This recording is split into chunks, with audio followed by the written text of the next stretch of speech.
በይነ መረብ በርካታ ነገሮች እንዲያደርጉ ያግዞታል። ለጓደኞቹና ለቤተሰብ መልእክቶችን እንዲልኩና እንዲነጋገሩ፣ ቪዲዮዎችን እንዲመለከቱ ወይም ሙዚቃ እንዲያዳምጡ፣ በማንኛውም ርዕሰ ጉዳይ ላይ መረጃ እንዲያገኙ ያስችሎታል።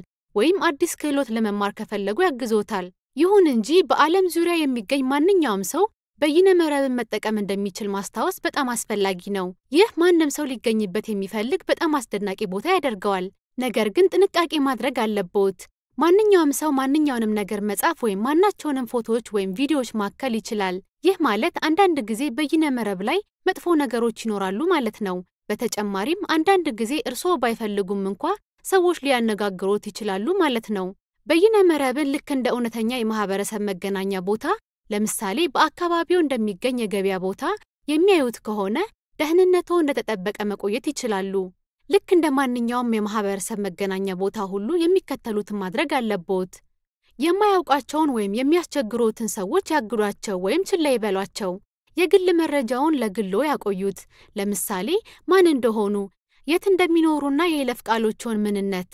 በይነ መረብ ላይ የተመለከቱት ወይም ያጋጠመዎት ምቾት እንዳይሰማዎት ያደረገ ነገር ካለ ለሚያውቁትና ለሚያምኑት ሰው ይንገሩ።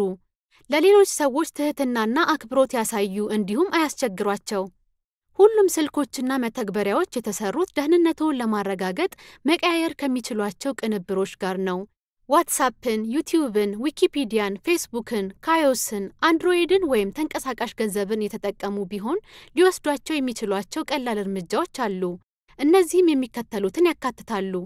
የሚያስጨንቁዎትን ሰዎች ማገድ፣ ስልክዎን ወይም የተንቀሳቃሽ ገንዘብ መለያውን ለመጠበቅ ፒን መጠቀም፣ ወይም መጥፎ ወይም አደገኛ መረጃዎችን መመልከት ለማስቆም እርምጃዎችን መውሰድ። በቤተሰብዎ ውስጥ ስልክ የሚጠቀሙ ልጆች ካሉ ደህንነታቸው እንዲጠበቅ የእርስዎ እገዛ እንደሚያስፈልጋቸው ያስታውሱ። በይነ መረብን እንዴት ደህንነታቸው ተጠብቆ መጠቀም እንደሚችሉ እንዲረዱ ሊያግዟቸው፣ እንዲሁም ታዋቂ የበይነ መረብ አገልግሎቶችን ሲጠቀሙ ጥበቃ ሊያደርጉላቸው ይችላሉ። ለምሳሌ ፌስቡክ ላይ ያለ መጥፎ መረጃዎችን ሪፖርት ማድረግ፣ ወይም ተስማሚ መተግበሪያዎችን፣ ጨዋታዎችን፣ ቪዲዮዎችንና ሙዚቃዎችን ብቻ እንዲያገኙ በጉግል ፕሌይ መደብር ውስጥ የቤተሰብ ቁጥጥሮች የሚለውን ማብራት ይችላሉ። ጥያቄዎች ካሉት ወይም ስለሆነ ነገር እርግጠኛ ካልሆኑ የሚያምኑትን ሰው ማማከር ጠቃሚ ሊሆን ይችላል። ለምሳሌ የአካባቢው የስልክ አገልግሎት አቅራቢ ወኪል ሊያግዞ ይችላል።